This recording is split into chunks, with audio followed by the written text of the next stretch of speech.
പ്പെട്ടു നിങ്ങൾ ഒരിക്കലും വിശ്വസിക്കുകയും വേണ്ട. അത് അമേരിക്ക ഫോം ചെയ്യുകയും അമേരിക്ക വിചാരിച്ച ആളുകളെ അതിൽ നിയമിക്കുകയും അവരാൽ നടത്തപ്പെടുകയും ചെയ്യുന്ന സംഗതികളാണത്. പക്ഷെ ഒരു 10-20 കൊല്ലം കഴിഞ്ഞ് 30 കൊല്ലം കഴിഞ്ഞിട്ടേ അത് ലോകത്തിന് മനസ്സിലാവും. ഏറ്റവും ലേറ്റസ്റ്റ് പഠനങ്ങൾ, ഒരു വിമാനം അപ്രത്യക്ഷമായി അമേരിക്ക സൂപ്പറായി റാഞ്ചി കൊണ്ടുപോയ ഒരു സ്ഥലത്ത് നിർത്തിയിട്ടുണ്ട്. ഇന്ത്യൻ മഹാസമുദ്രത്തോട് ചേർന്ന ലോകത്ത് കമ്മ്യൂണിക്കേഷൻ ശൃംഖലകൾ മുഴുവനും വിച്ഛേദിക്കപ്പെട്ട ഒരു പ്രദേശത്ത്. അതിന് ചില കാരണങ്ങളുണ്ട്, നിങ്ങൾ പഠിച്ചോളൂ. വേൾഡ് ട്രേഡ് സെന്ററും പെന്റഗണും തകർന്ന് തരിപ്പണമായപ്പോ 2000 ഡിഗ്രിയിൽ പിന്നെ ചൂടാക്കിയാൽ പോലും തിളക്കാത്ത സ്റ്റീലുകൾ സെക്കൻഡ് കൊണ്ട് തകർന്നു വീണത് ഒരു വിമാനത്തിന് സാധിക്കില്ലെന്ന് ലോകത്തെ മുഴുവൻ, ആ രംഗത്ത് പഠിച്ച മുഴുവൻ വിദഗ്ധന്മാരും പറയുമ്പോഴും ആളുകൾ വിചാരിക്കണം എന്താണ്, ഇത് അൽഖായിദയും ബില്ലാദനും ഒക്കെ ചെയ്ത പണിയാണെന്നാണ്. സത്യത്തിലല്ല. അമേരിക്ക സുന്ദരമായി 150 തെളിവുകളാണ് നോം ചോംസ്കി എന്ന് പറയുന്ന വിഖ്യാതനായ എഴുത്തുകാരൻ ആ വിഷയത്തിൽ സമർപ്പിച്ചിട്ടുള്ളത്. ലോകത്ത് പല കാര്യങ്ങളും. പേൾ ഹാർബർ 55 കൊല്ലം അല്ലെങ്കിൽ 60 കൊല്ലങ്ങൾക്ക് മുൻപ് പേൾ ഹാർബർ എന്തേ അവിടെ ഉണ്ടായത്? 13 യുദ്ധക്കപ്പൽ ജപ്പാന്റെ കടലിടുക്കുകളിൽ വെച്ച് അമേരിക്ക നേരിട്ട് ആക്രമിക്കുകയാണ്. 2ാം ലോക മഹായുദ്ധത്തിൽ പങ്കെടുക്കാൻ അമേരിക്കയുടെ 13 യുദ്ധക്കപ്പൽ ജപ്പാന്റെ കടലിൽ വെച്ച് ആക്രമിക്കുകയാണ്. എന്നിട്ട് അത് ജപ്പാന്റെ തലയിലിടുന്നു. 2000-ഓളം വരുന്ന അമേരിക്ക തീറ്റിപ്പോറ്റിയ പട്ടാളത്തെ, അമേരിക്കൻ പട്ടാളത്തെ, അമേരിക്ക ശമ്പളം കൊടുത്ത പട്ടാളത്തെ, അമേരിക്ക ശമ്പളം കൊടുക്കുന്ന പട്ടാളത്തെ കൊണ്ട് കൊല്ലിച്ചു. അതാണ് പേൾ ഹാർബർ സംഭവം. 50, 55, 60 കൊല്ലങ്ങൾക്ക് മുമ്പ്. ഞാൻ പറയുന്നു, ഒരു 100 കൊല്ലം അപ്പുറത്തേക്കുള്ള പണിയാണ് വേൾഡ് ട്രേഡ് സെന്ററും പെന്റഗണും. എന്തേ വൈറ്റ് ഹൗസിന് നേരെ മാത്രം പോയ വിമാനം അമേരിക്ക കണ്ടെത്താൻ കഴിഞ്ഞത്? അതിലൊക്കെ ചില നിഗൂഢതകളുണ്ട്, ചില രഹസ്യങ്ങളുണ്ട്. ഈ വിമാനം അപ്രത്യക്ഷമായാലും പോലും അമേരിക്കക്ക് ഒരുപാട് പങ്കുള്ളതായിട്ടാണ് ലോകത്തിലെ നിരീക്ഷണ പാടവമുള്ള, ലോക യാഥാർത്ഥ്യങ്ങൾ അറിയുന്ന, വിമാനത്തെ കുറിച്ചറിയുന്ന, ലോകത്തെ റഡാറുകളെ കുറിച്ചറിയുന്ന, സാറ്റലൈറ്റ് സംവിധാനങ്ങളെ കുറിച്ചറിയുന്ന, ലോകത്ത് ഇത്തരം വിഷയങ്ങൾ പഠിക്കുന്ന, കണ്ണ് ലോകത്തിന്റെ സ്പന്ദനങ്ങളെ കുറിച്ച് സൂക്ഷിച്ചു വെക്കുന്ന ലോകത്തിലെ നിരീക്ഷകന്മാരുടെ, ചിന്തകന്മാരുടെ, രാജ്യങ്ങളോടോ ലോകങ്ങളോടോ മതങ്ങളോടോ പ്രതിപത്തി പുലർത്താത്ത ആളുകളുടെ നിരീക്ഷണങ്ങളെ മുഖവിലക്കെടുക്കുകയും ലോകത്തെ പുതിയ പുതിയ കാൽവെപ്പുകളെയും നിഗൂഢതകളെയും ചൈന എന്തുകൊണ്ട് ആർത്തിയോടുകൂടി അതിൽ ഇടപെട്ടു തുടങ്ങിയ കാര്യങ്ങൾ. ഇത് ഞാൻ ആമുഖമായി പറഞ്ഞത്, ലോകത്ത് നടക്കുന്ന പല ബ്ലണ്ടറുകളും അത് ബ്ലണ്ടറുകളാണ്. യാഥാർത്ഥ്യമായി അവതരിപ്പിക്കപ്പെടുന്ന പലതും നമുക്കറിയാലോ. രാസായുധമുണ്ടെന്ന് പറഞ്ഞു. ഇപ്പൊ ഇറാഖ് ഇവിടെ എണ്ണല്ലോ.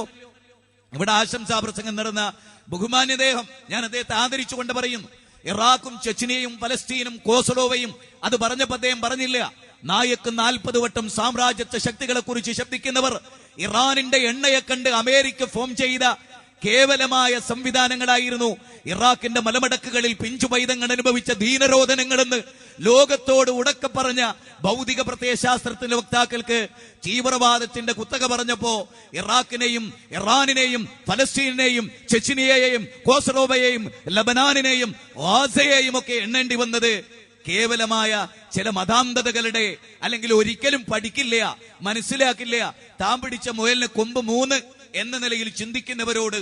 അതിനപ്പുറത്ത് ഒരു ലോകം, പഠനങ്ങളുടെ, മനനങ്ങളുടെ, ചിന്തകളുടെ, ദീർഘവീക്ഷണങ്ങളുടെ, സമ്യക്കായ ചിന്തകളുടെ, പ്രൗഢമായ ചിന്തകളുടെ ഒരു ലോകമുണ്ടെന്റെ പ്രിയപ്പെട്ടവരെ. എന്റെ പ്രിയപ്പെട്ട ചെറുവാടിയിലെ ആയിരക്കണക്കിന് വീടുകൾ, ഞാൻ പറഞ്ഞുവല്ലോ, 6000-ഓളം വരുന്ന വീടുകളിൽ ഹൈന്ദവരുടേതായിരിക്കാം ഒരുപക്ഷെ ഭൂരിപക്ഷ വീടുകളായി ഇവിടുത്തെ പ്രിയങ്കരായ സഹോദരങ്ങൾ കയറിയത്. മനസ്സുറപ്പ് കൊണ്ടാ അത് കയറിയത്, നെഞ്ചുറപ്പ് കൊണ്ടാ അത് കയറിയത്. ആരുടെ ചോദ്യത്തിന്റെ മുമ്പിലും പതറിപ്പോവില്ല എന്ന ഉത്തമമായ വിശ്വാസം. ഈ നിൽക്കുന്ന ഭൂമി, ആകാശത്ത് കാർമേഘങ്ങൾ ഘനീഭവിച്ചു വരുന്നു. H2 ആയി ഭൂമിയിൽ അത് പതിക്കുന്നു. ആ വെള്ളത്തെ സംവിധാനിച്ച ലോകത്തിന്റെ നാഥൻ, ഈ കാണുന്ന മരങ്ങളെയും ചെടികളെയും ഈ ലോകത്തെയും സംവിധാനിച്ച ലോകത്തിന്റെ നാഥൻ, ഹിന്ദുവിനെ, മുസ്ലിമിനെ, ക്രിസ്ത്യാനിയെ, ജൈനനെ, ബൗദ്ധനെ, മതമുള്ളവനെ, ഇല്ലാത്തവനെ, ഈശ്വര വിശ്വാസിയെ, നിരീശ്വരവാദിയെ, കൃമികീടങ്ങളെ, ആകാശത്തിന്റെ അനന്തതയിൽ വട്ടമിട്ട് പറക്കുന്ന പറവകളെ, ആഴിയിൽ നീന്തി തുടിക്കുന്ന മത്സ്യങ്ങളെ, കാനനങ്ങളിൽ ഗർജിക്കുന്ന സിംഹങ്ങളെ, ആ ഗർജനം കേട്ട് ഓടിയൊളിക്കുന്ന മാൻപേടകളെ, ഇതിനെയൊക്കെ സംവിധാനിച്ച ഏകകോശ ജീവിയായ ഹമീബ മുതൽ ബഹുകോശ ജീവിയായ നീലത്തിമിംഗലത്തെ വരെ സംവിധാനിച്ച ലോകത്തിന്റെ നാഥൻ, ആ ലോകത്തിന്റെ നാഥൻ മാനവതർക്ക് അവതരിപ്പിച്ച ഒരു കൃത്യമായ മതം, ദർശനം, ജീവിത സംവിധാനം, ജീവിത രീതി അതുണ്ട് ലോകത്തിന്. മോക്ഷസങ്കല്പം എന്ന് പറയുമ്പോൾ എനിക്ക് സുദീർഘമായി സംസാരിക്കാൻ അവസരമില്ല എന്ന് കൃത്യമായ ബോധ്യം എനിക്കുണ്ട്. പക്ഷെ എന്റെ പ്രിയപ്പെട്ട ഹൈന്ദവരോട്, എന്റെ പ്രിയപ്പെട്ട ക്രൈസ്തവരോട്, എന്റെ പ്രിയപ്പെട്ട ഭൗതികവാദികളോട്, മതം പ്രശ്നമാണെന്ന് വിശ്വസിക്കുന്നവരോട്, മതം സംഘടനയും പ്രശ്നമാണെന്ന് വിചാരിക്കുന്നവരോട്, രാഷ്ട്രീയം പ്രശ്നമാണെന്ന് വിചാരിക്കുന്നവരോട്, അരാഷ്ട്രീയവാദം ഉന്നയിക്കുന്നവരോട്, മനുഷ്യജീവിതത്തെ ജന്തുലോകവുമായി താരതമ്യം ചെയ്യുമ്പോൾ നമ്മൾ തമ്മിലുള്ള വ്യത്യാസത്തെ മനുഷ്യൻ എന്ന് പറയുന്ന LKG പഠിക്കുന്ന, UKG പഠിക്കുന്ന, ഡിഗ്രി പഠിക്കുന്ന, ആസ്ട്രോണമിയിൽ ഗവേഷണം നടത്തുന്ന, സുവോളജിയിൽ ഗവേഷണം നടത്തുന്ന, അനാട്ടമിയിൽ ഗവേഷണം നടത്തുന്ന, കാർഡിയോളജിയിൽ ഗവേഷണം നടത്തുന്ന, ഓഫ്താൽമോളജിയിൽ ചിന്തിക്കുന്ന, അതുപോലെ ലോകം കണ്ട ഏതേത് ആധുനിക സ്പന്ദനങ്ങളെയും വിലയിരുത്തുന്ന ജീനസായ മനുഷ്യൻ ഇവിടുത്തെ വാലാട്ടി പട്ടികളെ പോലെ, മണ്ണോട് മണ്ണ് ചേരും പന്നികളെ പോലെ, പുഴുക്കളെ പോലെ, കാക്കയെ പോലെ മണ്ണിന്റെ ഭാഗമാകുന്നു പറയുന്ന ഈ അല്പജ്ഞാനത്തിനെതിരെ ചിന്ത കൊണ്ട്, ആദർശം കൊണ്ട്, വേദം കൊണ്ട്, ദൈവിക വചനം കൊണ്ട്, പ്രവാചകന്മാരുടെ പ്രൗഢമായ പ്രബോധനം കൊണ്ട്,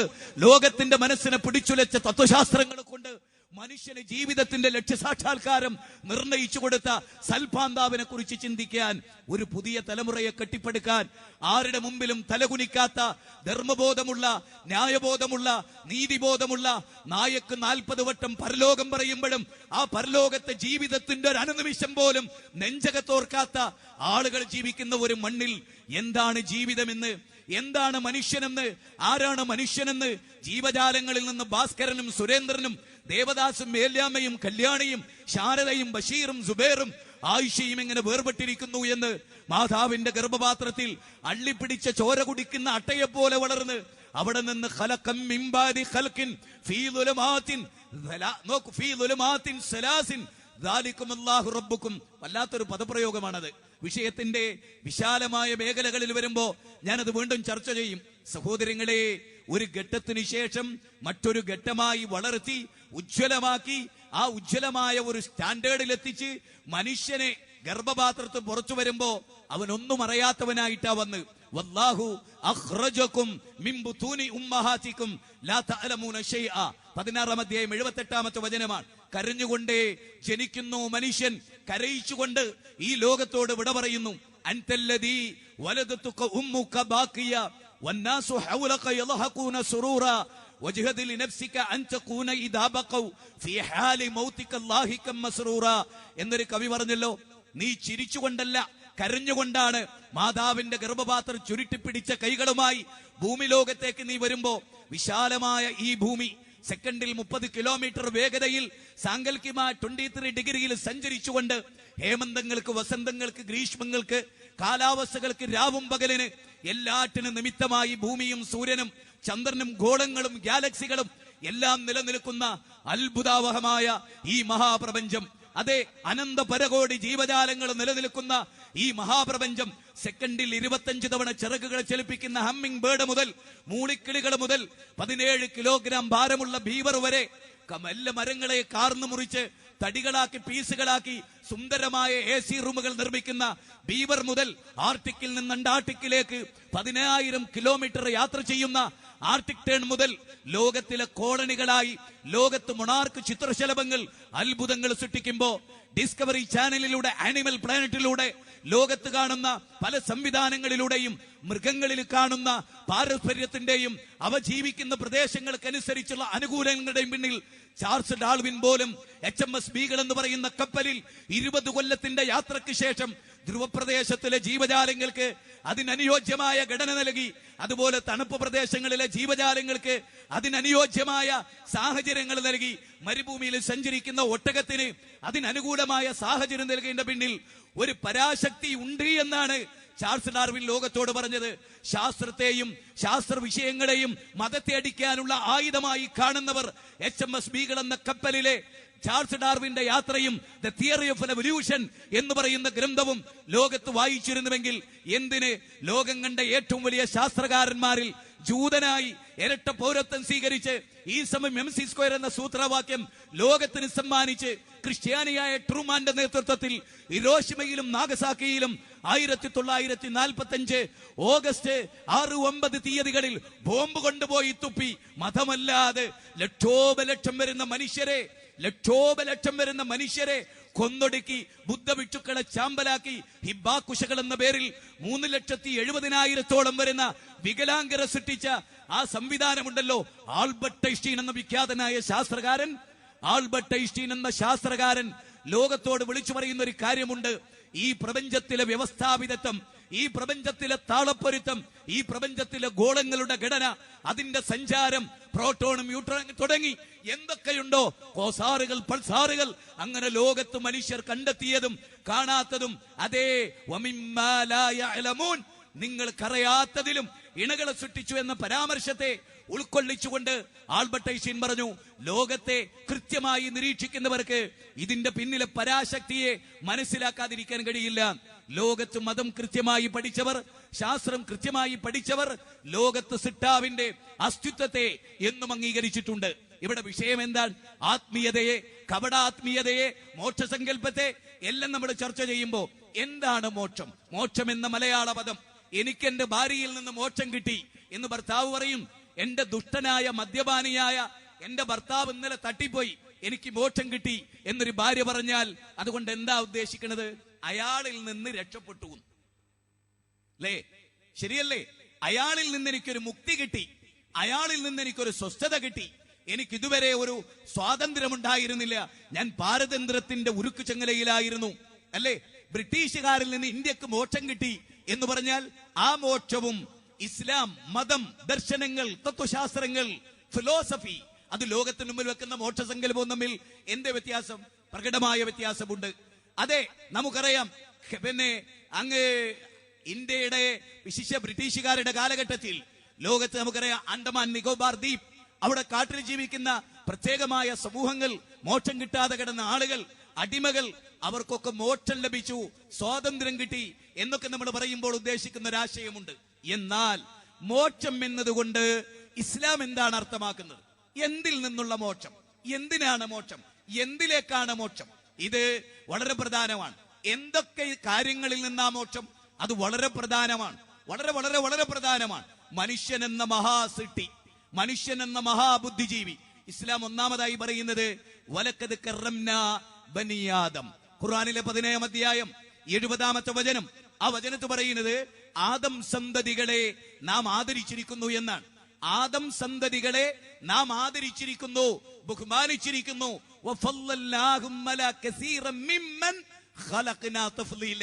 നാം സൃഷ്ടിച്ച ജീവജാലങ്ങളിൽ ചിലർക്ക് മേന്മ നൽകി, ബുദ്ധി കൊണ്ട് മനുഷ്യന് ബുദ്ധി നൽകി, ഇതര ജീവവർഗങ്ങളിൽ വ്യത്യസ്തമായി. ലോകത്ത് ഏതെങ്കിലും ഒരു പട്ടി പറ്റാൽ, 8 പ്രസവിച്ചാൽ അത് പെണ്ണാണെങ്കിൽ പട്ടിയാണെങ്കിൽ 8 പട്ടികളാണെങ്കിൽ അവരെ പഠിപ്പിക്കേണ്ടതോ അവരുടെ യൂണിഫോമോ ഒരു വിഷയമല്ല. വെക്കേഷൻ ടൈമാണ്, കുട്ടികളെ കുറിച്ച് ആശങ്കകളാണ്, പ്രതീക്ഷകളാണ്, റിസൾട്ടുകൾ വരുമ്പോൾ സന്തോഷങ്ങളാണ്, ഒരു ഭാഗത്ത് കരച്ചിലുകളാണ്, ഒരു ഭാഗത്ത് ആത്മഹത്യകളാണ്. എന്താ പ്രശ്നം? അവിടെ മനുഷ്യൻ എന്ന മഹാബുദ്ധിജീവി ഈ പ്രശ്നങ്ങളൊക്കെ വിവരിക്കുന്നു. നല്ല സ്കൂൾ ഏതാ, നല്ല മാനേജ്മെന്റ് ഏതാ, നല്ല പ്രിൻസിപ്പാളുള്ള സ്ഥാപനം ഏതാ, നല്ല ടീച്ചേഴ്സ് ഉള്ളവരാരാ, കണക്ക് നന്നായി പഠിപ്പിക്കുന്ന സ്കൂൾ ഏതാ, ഇംഗ്ലീഷിൽ നന്നായി സ്റ്റഡി ചെയ്യുന്നത് ഏതാ എന്നൊക്കെ ചോദിച്ച് അവിടെയൊക്കെ കൊണ്ടുപോയി കുട്ടികളെ ചേർക്കുന്നു. ആ കുട്ടി പഠിക്കുന്നു, എഞ്ചിനീയർ ആവുന്നു, ഡോക്ടർ ആവുന്നു, BBA കോഴ്സ് കഴിയുന്നു, MBA കോഴ്സ് കഴിയുന്നു, MPhil എടുക്കുന്നു, എന്തും പോസ്റ്റ് ഗ്രാജുവേഷൻ എടുക്കുന്ന എന്തോ ആവട്ടെ, അതൊക്കെ പഠിച്ചു മിടുക്കനാകുന്നു. തൊട്ടപ്പുറത്തെ കൂട്ടിൽ കെട്ടിയ നായക്ക് സുഖമായി ഭക്ഷണം കിട്ടുന്നു, സുഖമായി അത് ജീവിക്കുന്നു. എത്രത്തോളം എന്ന് പറഞ്ഞാൽ തന്റെ സ്വന്തം കുഞ്ഞിനെ ചന്തി കകിക്കാത്ത പെണ്ണ് നായിക്ക് ചന്തി കകിച്ചു കൊടുക്കുന്നു. ആധുനിക ലോകമാണ്. ഊട്ടിയിലെ പട്ടി വീട്ടിലും, വീട്ടിലെ കുട്ടി ഊട്ടിയിലും വളരുന്ന ആധുനിക കാലഘട്ടം വ്യക്തം, എല്ലാവർക്കും വ്യക്തം. പട്ടിയോട് കാണിക്കുന്ന സ്നേഹം, മോഡേൺ വനിതകൾ പട്ടിയെ ഉമ്മ വെക്കുന്നു. അറിഞ്ഞത് കുറച്ച് മോശമായി നമ്മുടെ പറയില്ല. പട്ടിയിൽ നിന്ന് എന്തൊക്കെ സുഖെടുക്കുന്നുണ്ട് മോഡേൺ പെണ്ണുങ്ങൾ ഉള്ളതിനെ കുറിച്ച് എന്നോട് പറയില്ല. അതൊക്കെ കുറെ കൂടെ നമ്മളത് പഠിക്കുമ്പോ അഗ്നിവേശിന്റെ ആധുനിക ലൈംഗികത എന്ന പുസ്തകം വായിച്ചാൽ നിങ്ങൾക്കിത് ഡീറ്റെയിൽ ആയിട്ട് കിട്ടും. ഞാൻ പറയുന്നത് ലോകത്ത് സുഹൃത്തുക്കളെ, മനുഷ്യനെ പട്ടിക്ക് തുല്യമാക്കിയവർ, മനുഷ്യനെ കുരങ്ങിന് തുല്യമാക്കിയവർ അല്ലേ? നിങ്ങൾ ആലോചിച്ചു നോക്കെ, മനുഷ്യൻ എന്ന് പറയുന്ന ഈ മഹാബുദ്ധിജീവി. പലാരിവട്ടത്ത്, എറണാകുളം പലാരിവട്ടത്ത് ഒരു എഞ്ചിനീയറിംഗ് പെണ്ണും അവരുടെ മടിയിലുണ്ടായിരുന്ന ഒരു ഊട്ടിപ്പട്ടിയും ആക്സിഡന്റ് പെട്ട് ചതഞ്ഞരിഞ്ഞ് മരിച്ചു. രണ്ടുപേരും മണ്ണോട് മണ്ണ് അല്ലെ, ഒരു വ്യത്യാസവും ഇല്ല. എന്തിനാ എഞ്ചിനീയർ ആയത്? എഞ്ചിനീയർ ആയിട്ടില്ലെങ്കിലും പട്ടി സുരക്ഷിതമായി പെണ്ണിന്റെ മടിയിൽ. എന്തൊരു സുരക്ഷിതത്വം, LKG പഠിച്ചിട്ടില്ല, വിദ്യാഭ്യാസമില്ല, തത്വശാസ്ത്രങ്ങൾ മെനഞ്ഞിട്ടില്ല, ഭൗതിക പ്രത്യയശാസ്ത്രങ്ങൾ മെനഞ്ഞിട്ടില്ല, ആത്മീയത സ്വീകരിച്ചിട്ടില്ല. എന്നിട്ടും ജന്തുലോകം സുരക്ഷിതമാണ്. അമേരിക്കയിൽ ഒരു പട്ടിക്ക് വേണ്ടി കേസ് നടക്കുന്നു. അമേരിക്കയിൽ കൊല്ലപ്പെട്ട മനുഷ്യർക്ക് വേണ്ടി കേസ് പോയിട്ട് തിരിഞ്ഞു നോക്കാൻ ആളില്ല. ഇറാഖിന്റെ മലമടക്കുകളിൽ വേച്ച് അവർ ഉപയോഗിച്ച ബോംബുകളുടെ ചില്ലുകൾ ശരീരത്തിൽ പതിച്ച 2.5 വയസ്സുകാരി പെൺകുട്ടി അമേരിക്കൻ പട്ടാളത്തിന്റെ മുമ്പിൽ പ്ലേറ്റ് നീട്ടി എനിക്ക് ഫുഡ് വേണമെന്ന് പറഞ്ഞപ്പോ ബോംബിന്റെ ചീളുകൾ കൊണ്ടുപോയ പാത്രത്തിലിട്ട് കൊടുത്ത വെളുത്ത ശരീരമുള്ള കറുത്ത ഹൃദയമുള്ള രാക്ഷസനെ വളർത്തിയ അമേരിക്കയുടെ സായിപ്പിന്റെ തിട്ടൂരത്തിന് മറുപടി പറയാൻ ആണും പെണ്ണും കെട്ടവരെങ്കിലും ലോകത്തുണ്ടാകും എന്ന് നമ്മൾ വിചാരിച്ച അതും ഉണ്ടായില്ല. ലോകത്ത് നിങ്ങൾ ആലോചിച്ചു നോക്കുക, ഇതൊക്കെ നടക്കുന്ന ഒരു ലോകത്ത് മനുഷ്യൻ മരിച്ചാൽ മണ്ണാകും, ഉറപ്പാണ്, സംശയമൊന്നുമില്ല. പക്ഷെ മനുഷ്യൻ അതോടുകൂടെ അവസാനിക്കും, മരിച്ചാൽ കഴിഞ്ഞു എന്നാണ്. എനിക്ക് അത്ഭുതത്തോടുകൂടി തോന്നിയ ഒരു കാര്യം, ഞാൻ ഞെട്ടിപ്പോയൊരു സന്ദർഭം ഉണ്ടായി 2 സന്ദർഭങ്ങളിൽ. ഒന്ന് 2 മാനവിക സമ്മേളനത്തിലാണ് ഒന്നുണ്ടായത്. ഒന്ന് കഴിഞ്ഞ ഡിസംബർ 23 ശിവഗിരി ആശ്രമത്തിലെ പ്രേമാനന്ദ സ്വാമികൾ, വളരെ പ്രസിദ്ധനാണ് അദ്ദേഹം. അദ്ദേഹവുമായി അങ്ങ് തലശ്ശേരി ചാലിൽ നടന്ന പ്രോഗ്രാമിൽ അദ്ദേഹം പറയാണ്, ഒരു മതാധ്യക്ഷൻ പറയാണ്, ഒരു മതത്തിന്റെ പണ്ഡിതൻ പറയാണ്, എന്ത് മരണത്തോടുകൂടെ എല്ലാം കഴിഞ്ഞു, തട്ടിപ്പോയി, പിന്നെ ഒരു ജീവിതമില്ല. പിന്നെ അദ്ദേഹം പറയണം സർവത്ര നന്മ ചെയ്യണം, സർവത്ര നന്മ ചെയ്യണം, തട്ടിക്കഴിഞ്ഞാൽ കഴിഞ്ഞു, പിന്നെന്തിനാ നന്മ ചെയ്യണ്? നിങ്ങൾക്ക് ഏറ്റവും നല്ല സ്ഥാനത്തിരിക്കണമെങ്കിൽ നിങ്ങൾ ഒരു കൊലയാളിയായാൽ മതി. ഇന്ത്യയുടെ ഒരു അവസ്ഥ അതാ. ഏറ്റവും കൂടുതൽ മനുഷ്യരെ കൊല്ലാൻ ശ്രമിച്ചാൽ നിങ്ങൾക്ക് പ്രധാനമന്ത്രി തലത്തിൽ മത്സരിക്കാം, നാട്ടിൽ പലയിടത്തും മത്സരിക്കാം. എത്ര അക്രമം ചെയ്യുന്നുവോ അവൻ ഏറ്റവും നല്ല പൊസിഷനിലെത്തിക്കും. പിന്നെ എന്തിനാ നന്മയാണ്? ഞാൻ സ്വാമിജിയോട് ചോദിച്ചു, പിന്നെ എന്തിനാ നന്മയാണ്? ഇനി അഥവാ ഒരു ജന്മമുണ്ടെങ്കിൽ പന്നിയായി, അദ്ദേഹം പറഞ്ഞതാണ്, ആ CD നിങ്ങൾക്ക് ഇവിടെ കിട്ടും, ആ CD ഇവിടെ കിട്ടും നിങ്ങൾക്ക്. ഒരു മഹാസ്വാമിജി പറയാൻ, പട്ടിയായി, പന്നിയായി, പാമ്പായിട്ട് മനുഷ്യൻ ജനിക്കും. ഞാൻ ചോദിക്കുന്നത്, ഏത് വേദം അത് പഠിപ്പിച്ചു? ഏത് വേദഗ്രന്ഥത്തിലാണ് അതുള്ളത്? അപ്പൊ ഞാൻ നിങ്ങൾക്ക് ലോകപ്രസിദ്ധനായ, ഇന്ത്യയിൽ ജനിച്ച് ഇന്ത്യയിൽ വളർന്ന് ചതുർവേദങ്ങളെ ത്വാത്വികമായി പഠിച്ച് ഹൈന്ദവ ദർശനങ്ങൾ കൂടി പഠിച്ച രാഹുൽ സാങ്കൃത്യായൻ, വിശ്വദർശനങ്ങൾ 552 പേജ്, ഞാൻ നിങ്ങൾക്ക് ആ ഭാഗം വായിച്ച് കളിപ്പിച്ചു തരാം. രാഹുൽ സാങ്കൃത്യായൻ വിശ്വദർശനങ്ങൾ എന്ന് പറയുന്ന അദ്ദേഹത്തിന്റെ ഗ്രന്ഥത്തിൽ വളരെ പ്രൗഢമായ ചില കാര്യങ്ങൾ പറയുന്നുണ്ട്. ആ ഭാഗം ഞാൻ നിങ്ങൾക്ക് വായിച്ച് കളിപ്പിക്കാം. എന്താണ് പുനർജന്മവുമായി ബന്ധപ്പെട്ട തുടക്കത്തെ പറയുന്നു? മോക്ഷസങ്കല്പത്തിലെ ഏറ്റവും പ്രധാനമായ വശങ്ങളിൽ ഒന്നതാണ് മനുഷ്യരെ കുറിച്ച് കൃത്യമായ ഒരു സ്റ്റഡി. അത് ലോകത്തെടുത്തില്ല. ഭൗതിക പ്രത്യയശാസ്ത്രം മനുഷ്യൻ ഒരു സാമ്പത്തിക ജീവിയാന്ന് പറഞ്ഞു. ഭഗവാൻ രജനീഷ പോലുള്ളവർ പറഞ്ഞു മനുഷ്യർ ലൈംഗിക ജീവിയാണെന്ന് പറഞ്ഞു. മനുഷ്യനൊരു ധാർമ്മിക ജീവിയാണോ? മനുഷ്യർ ലൈംഗിക ജീവിയാണോ? മനുഷ്യനൊരു സാമ്പത്തിക ജീവിയാണോ? ഇതൊന്നുമല്ല യഥാർത്ഥത്തിൽ. മണ്ണിന്റെയും ആത്മാവിന്റെയും സമ്മേളനമാണ് മനുഷ്യൻ. മണ്ണിന്റേതായ പ്രശ്നങ്ങൾ മനുഷ്യനുണ്ട്, മണ്ണിന്റെ ഭാഗമാണ് മനുഷ്യൻ. അതെ, വല്ലാഹു വല്ലാഹു നോക്ക്, വിശുദ്ധ ഖുർആൻ പറയാം, വല്ലാഹു അംബതകും മിനൽ അർളി നബാത. ഈ ഭൂമിയിൽ നിന്ന് നിങ്ങൾ ഒരു മുളപ്പിക്കൽ മുളപ്പിച്ചു. സൂറത്തുൻ നൂഹ് 15-16 വചനങ്ങൾ ഞാൻ നിങ്ങൾക്ക് ചില ഭാഗങ്ങൾ വായിച്ച് കളിപ്പിച്ചു തരാം. അതിലൊന്ന് വളരെ പ്രധാനമായ കാര്യമാണ്. എന്താണത്? വേദത്തിലെ ഋഷിമാർ ഈ ലോകത്തിൽ നിന്ന് വിഭിന്നമായ ഒരു ലോകമുണ്ടെന്ന് വിശ്വസിച്ചു. രാഹുൽ സാങ്കൃത്യായൻ തള്ളിക്കളയാനാവില്ല. ഹൈന്ദവരെ, സഹോദരങ്ങളെ, ജനിച്ചു വീണ ഭഗവതി ക്ഷേത്രത്തിന്റെ പരിസരത്തിൽ ജനിച്ചു വീഴുകയും അമ്മ തൊഴുതത് കണ്ട്, അച്ഛൻ തൊഴുതത് കണ്ട്, അച്ഛൻ ആരാധിച്ചത് കണ്ട് കുഞ്ഞുനാളിലെ അച്ഛന്റെ വിരൽ പിടിച്ച് ക്ഷേത്രാങ്കണത്തിൽ കടന്നു എന്ന് ബിംബത്തിന്റെ മുമ്പിൽ ആരാധിച്ചു കുമ്പിട്ട എന്റെ പ്രിയപ്പെട്ട ഹൈന്ദവ സഹോദര, ഈ അണ്ടകടാഹത്തെ നോക്കി, ആകാശത്തെ നോക്കി, അതിനെ സൃഷ്ടിച്ച ഒരു സിട്ടാവിനെ കുറിച്ച് പറയുന്ന ഒരു മഹാസദസ്സിൽ ഞാൻ വിജ്ഞാനപരമായി, വൈജ്ഞാനികമായി നിങ്ങളെ ഉത്ബോധിപ്പിക്കാനാണ് ആഗ്രഹിക്കുന്നത്. വേദത്തിലെ ഋഷിമാർ ഈ ലോകത്തിൽ നിന്ന് വിഭിന്നമായി ഒരു ലോകമുണ്ടെന്ന് വിശ്വസിച്ചിരുന്നു. അവിടേക്കാണ് മരണാനന്തരം സത്കർമ്മികൾ പോവുക. പന്നിയായി, നായയായി, പശുവായി, ചണ്ടാലനായി വരില്ല. തദിഹ രമണീയാം ചരണേ ഹബ്യാശേ ഹയദേ രമണീയാം യോനി അപധ്യോരൻ ബ്രാഹ്മണ യോനി വസുകര യോനി ചണ്ടാല യോനി എന്ന് ചന്തോക്കമരിച്ചത് 10ാമത്തെ ഭാഗം പരിശോധിച്ചാൽ നിങ്ങൾക്ക് കാണാം. അതിനെ വിമർശിച്ചുകൊണ്ടാണ് പറയുന്നത്, മരണാനന്തരം സത്കർമ്മികൾ സ്വർഗലോകത്തേക്കാണ് പോവുക. അവിടെ ആനന്ദപൂർവം അവർ ജീവിക്കുന്നതാണ്. ആനന്ദപൂർവം. താഴെയുള്ള പാതാളം അഥവാ നരകം, ആ അന്ധകാരമയമായ നരകലോകമാണത്. അതിലേക്കാണ് ദുഷ്ടകർമ്മികൾ പോകുന്നത് എന്ന് രാഹുൽ സാങ്കൃത്യായൻ വിശ്വദർശനം എന്ന് ദർശനങ്ങൾ പേജ് 552. അസൂര്യ നാമതേ ലോകേന അന്ധേന തപസ്സാവൃത. ശ്ലോകം ഉദ്ധരിച്ചുകൊണ്ടാണ് പറയുന്നത്. അതായത് ലോകം, സ്വർഗം, നരകം, ഇങ്ങനെ ഒരു ലോകത്തെ കുറിച്ചാണ് ഋഗ്വേദ, സാമവേദ, അഥർവവേദ, യജുർവേദാദികളിൽ പറയുന്നത് എന്ന് രാഹുൽ സാങ്കൃത്യായൻ. തീർന്നില്ല. Doctor Radhakrishnan Indian philosophy volume 1 നിങ്ങൾ വായിച്ചു നോക്കൂ. മനോഹരമായി ഋഗ്വേദ, സാമവേദ, അഥർവവേദ, ചതുർവേദാദികൾ സ്വർഗ നരകങ്ങളെ കുറിച്ചാ പറയുന്നത്. അവിടെ സ്വർഗപ്രവേശനമാണ് മോക്ഷം, നരകത്തിലെത്തലാണ് മോക്ഷവിരുദ്ധമായ ആശയം എന്ന് പഠിപ്പിക്കുന്ന വേദസംഹിതകൾ എന്തിനധികം ആധുനികം എന്ന് പറയുന്ന ശ്രീമദ് ഭഗവത്ഗീത, ഭീഷ്മപർവം മുതൽ ആരംഭിക്കുന്ന മഹാഭാരതത്തിലെ 25-ാം അധ്യായം മുതൽ 42 വരെ നീണ്ടുകിടക്കുന്ന ശ്രീമദ് ഭഗവത്ഗീതയുടെ 18 അധ്യായങ്ങളിൽ ഒരധ്യായത്തിൽ വരുന്ന വാചകം എന്താ? ഹദോവാ പ്രാപ്സസി സ്വർഗം ജിതോവാ ബോക്ഷസ്യേ മഹീം തസ്മാദുത്തിഷ്ഠ കൗന്ദേയ യുദ്ധായ കൃതനിശ്ചയ. ശ്രീമദ് ഭഗവത്ഗീത 2-ാം അധ്യായം 2-ാമത്തെ വചനം, ശ്രീമദ് ഭഗവത്ഗീത 2-ാം അധ്യായം 37-ാമത്തെ വചനം. ആ വചനത്തിൽ പറയുന്നത് ഹദോവ പ്രാപ്സസി സ്വർഗം. അർജുന, ഈ യുദ്ധത്തിൽ കൊല്ലപ്പെട്ടാൽ നീ ബ്രാഹ്മണനായി ജനിക്കുന്നല്ല, ക്ഷത്രിയനായി ജനിക്കുന്നല്ല, സ്വർഗരാജ്യത്തിൽ പോകാം എന്നാ പറയുന്നത്. ശ്രീമദ് ഭഗവത്ഗീതയുടെ 2-ാം അധ്യായം 37-ാമത്തെ ശ്ലോകത്തിൽ പോലും സ്വർഗത്തിൽ പോകാം എന്നാ പറയുന്നത്. അല്ലേ? ബൈബിളിൽ അങ്ങനെയല്ലേ പറഞ്ഞത്? വേദഗ്രന്ഥങ്ങളിൽ അങ്ങനെയല്ലേ പറഞ്ഞത്? ദൈവേതര ശക്തികളെ, കല്ലും മുള്ളും മുരടും മൂർഖൻ പാമ്പും കാഞ്ഞിരക്കുറ്റിയും ആൽത്തറകളും മക്ബറകളും ജാറങ്ങളും പുണ്യപുഷ്പങ്ങളും മണ്ഡപങ്ങളും ശ്രീകോവിലുകളും ആൽത്താരകളും ദൈവങ്ങൾ, അതുപോലെ ദൈവങ്ങളും നാം വിചാരിക്കുന്ന ദേവീദേവന്മാരും മാലാകമാരും ജിന്നുകളും സൂര്യനും ചന്ദ്രനും മരങ്ങളും ഇതെല്ലാം ആരാധിക്കപ്പെടുന്ന ഒരു ലോകത്ത് ഇതിനെ ആരാധിക്കുന്നവർ സൃഷ്ടാവിനെ വിട്ട് അടിവര ഇട്ടുകൊള്ളണം. എന്റെ പ്രിയപ്പെട്ട ഹൈന്ദവരോടാ ഞാൻ പറയും. മുസ്ലിങ്ങൾ ഒരുപാട് കേട്ടിട്ടുണ്ടാവും, വിശിഷ്ട മുജാഹിദുകൾ ഒരുപാട് കേട്ടിട്ടുണ്ടാവും, പദങ്ങൾ പോലും പലതവണ കേട്ടിട്ടുണ്ടാവും. പുതിയതായി ഒന്നും നമുക്ക് പറയാനില്ല. പഴയത്, ഏറ്റവും പഴക്കമുള്ളത്, എന്നാൽ എന്നും പ്രസക്തിയുള്ളത്.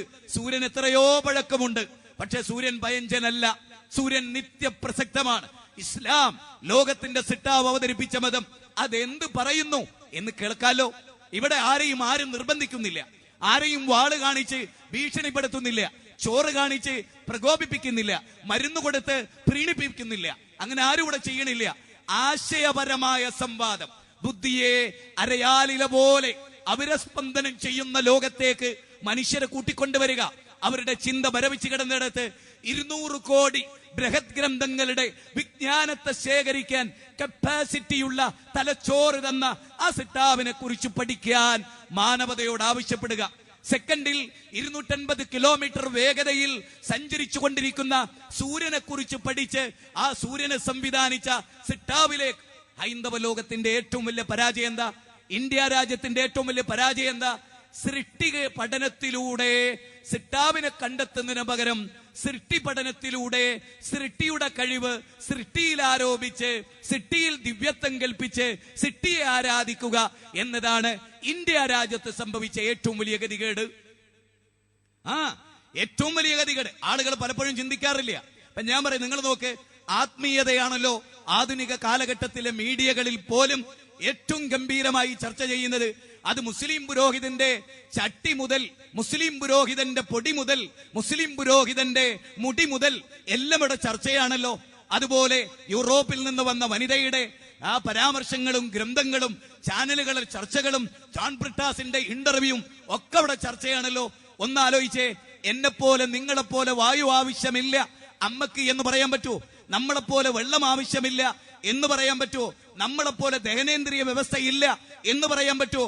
നമ്മളെപ്പോലെ ചെറുകുടലിനും വൻകുടലിനും ഇന്നെന്ന അസിഡിറ്റികൾ, അല്ലെ ഇന്നെന്ന സംവിധാനങ്ങൾ, നാവിൽ സാധമുകുളങ്ങൾ, അതുപോലെ പല്ല് തേക്കേണ്ട അവസ്ഥകൾ, അതുപോലെ മലദ്വാരത്തിന്റെ അവസ്ഥകൾ, കീഴ്വായു പോകുന്ന അവസ്ഥകൾ, രണ്ടിന് പോകേണ്ടി വരുന്ന അവസ്ഥകൾ, ടോയ്ലറ്റിൽ പോയി ഇത് വൃത്തിയാക്കേണ്ട അവസ്ഥകൾ, ഇതൊന്നുമില്ലാത്ത ഒരു തലത്തിലേക്ക് ഇവരാരെങ്കിലും ഉയർന്നിട്ടുണ്ടോ?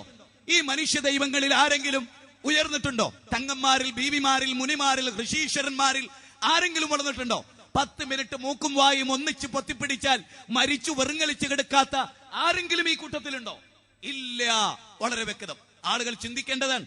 ചിന്തിക്കണം. മൂർച്ചയേറിയ വാക്കുകൾ കൊണ്ട് ഞാൻ പ്രയോഗിക്കുന്നത് മനുഷ്യൻ അങ്ങനെ മേലെ തുടച്ചു പോയാ പോരാ. 10 കൊല്ലം കുളിക്കാത്തവനെ നന്നായിട്ടൊന്ന് ചേരിപ്പണ്ടിട്ട് ഒരക്കണ പോലെ മനുഷ്യന്റെ ബ്രെയിൻ വർക്ക് ചെയ്തിട്ടില്ലെങ്കിൽ ഒന്ന് ചേരിപ്പണ്ടിട്ടൊന്ന് കുത്തി ഒരച്ചു നോക്കുകയാണ്. ഒന്ന് വൃത്തിയായാലോ ചേറ് പോയാലോ. ആളുകൾ ചിന്തിക്കണം, എന്നെ പോലെ നിങ്ങളെ പോലെ വായു ആവശ്യമുള്ളവർ, വെള്ളം ആവശ്യമുള്ളവർ, ഭക്ഷണം ആവശ്യമുള്ളവർ, ദ്വിഭാഷികളുടെ സഹായം ആവശ്യമുള്ളവർ, വിദേശ രാജ്യങ്ങളിൽ പോകുമ്പോ ടിക്കറ്റ് ബുക്ക് ചെയ്ത് അവിടെ ബെൽറ്റ് കെട്ടേണ്ടി വരുന്നവർ അല്ലേ? ഇല്ല, ഞാൻ പടച്ചോനാണ്, എന്റെ ബെൽറ്റിന്റെ വിമാനത്തിൽ പറക്കുമെന്ന് പറയാൻ പറ്റുമോ? ഇല്ല. അങ്ങനെ ഒരു മനുഷ്യ ദൈവത്തിന്റെ കൂടെ അല്പസമയം യാത്ര ചെയ്യാൻ അവസരം എനിക്കുമുണ്ടായി. അവിടെ മനുഷ്യർ അംഗീകരിക്കുന്ന എല്ലാ പ്രൊസീജിയറുകളും അവർക്കും ബാധകമാണ്. എന്തുകൊണ്ട് ഗൗരവമായി ചിന്തിക്ക്. 130 ഗ്രാം ഭാരമാണ് മനുഷ്യന്റെ കിഡ്നി. ആ കിഡ്നി രണ്ടും അടിച്ചുപോയി, അറിഞ്ഞതുപോലുമില്ല. ആ കിഡ്നി കംപ്ലീറ്റ് കേടുവന്നു. അതുപോലെ ലെൻസ് കേടുവന്നു.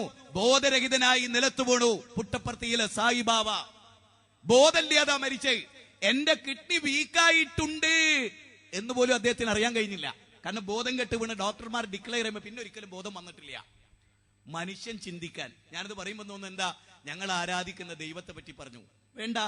ആ ദൈവത്തിന്റെ അവസ്ഥയെക്കുറിച്ച് മാത്രം മനുഷ്യൻ ചിന്തിക്കണം അല്ലേ? ലോകത്ത് മനുഷ്യരാരെ ദൈവമാക്കുന്നു എന്നത് മാത്രം പരിശോധിച്ചാൽ എന്തുമാത്രം പരമാബദ്ധമാണ് ലോകം. ഒരു നോക്ക്, ഒരു ജില്ലാ കളക്ടർ തിരഞ്ഞെടുക്കാൻ ഒരു യോഗ്യത വേണം. ഒരാളെ നമ്മൾ ഏതൊരു വകുപ്പ് കൈകാര്യം ചെയ്യുമ്പോഴും അതിനൊരു യോഗ്യത വേണം. നക്ഷത്രങ്ങൾ 1, 2, 3 അങ്ങനെ IG പദം വരെ അല്ലെങ്കിൽ IPS വരെ ഏതൊക്കെ സ്ഥാനമുണ്ടോ അവിടൊക്കെ ഒരു സുപ്രഭാതത്തിൽ ഇങ്ങനെ നടന്നു പോകുമ്പോൾ ആക്കെങ്കിൽ എനിക്കും ആഗ്രഹം ഉണ്ടായിരുന്നു. ഇവിടുത്തെ കള്ളുകൂടി ഇല്ലാണ്ടാക്കാൻ, ഒരു പോലീസുകാരനാകാൻ, ഇവിടുത്തെ നിയമത്തെ ലംഘിക്കുന്നവരെ നിയമത്തിന്റെ പരിധിയിൽ കൊണ്ടുവരാൻ കാക്കിക്ക് സാധിക്കുമെങ്കിൽ അങ്ങനെ ഒരു കാക്കി ശരീരത്തിൽ ഹൈറ്റ് കുറവാണെങ്കിലും ധരിക്കണം എന്ന് പലപ്പോഴും ഞാനും വിചാരിച്ചു പോകാറുണ്ട്. എന്തുകൊണ്ട്? നമ്മുടെ ധാർമ്മിക ബോധം കൊണ്ട്.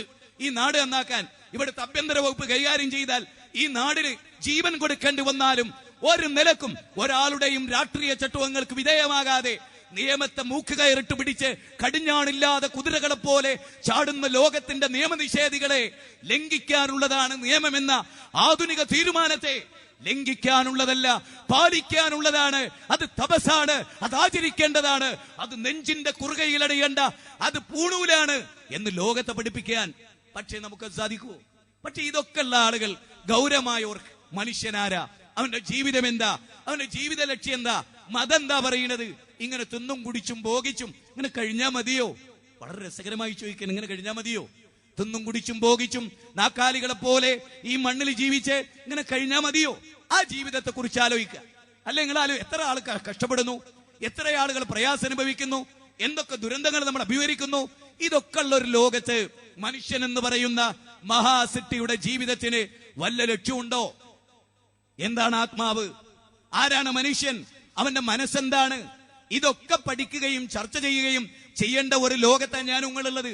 അവിടെയാണ് എന്താണ് ഹിന്ദുമതം, എന്താണ് ക്രിസ്തുമതം, എന്താണ് കമ്മ്യൂണിസം, എന്താണ് നിരീശ്വരത്വം, ഇതെല്ലാം പരിശോധിച്ചോളൂ.